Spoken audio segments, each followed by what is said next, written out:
10-орында. Тыныш жер, бірінші күн. Джон Красинскийдің әңгімесіне негізделіп, Джефф Николстың сценарийі бойынша режиссер Майкл Сарноскийдің американдық апокалиптикалық қорқынышты фильмі. Тыныш жер киносының приквелі және спин-оффы. Оқиға жер бетінде мүлдем соқыр, бірақ есту қабілеті өте жоғары жұмбақ бөтен құбыжықтар пайда болғаннан кейінгі бірінші күні өрбиді. Соның арқасында олар өз құрбандарын жылдам естіп өлтіреді.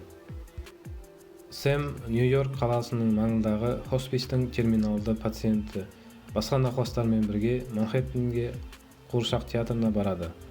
Бұл спектакль аяқталғаннан кейін нағыз қойылым басталады.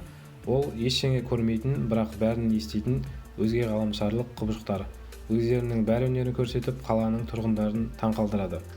Бұны көріп шошыған халық құбыжықтардың сұлулығына тамсанып, жан-жаққа қаша бастайды.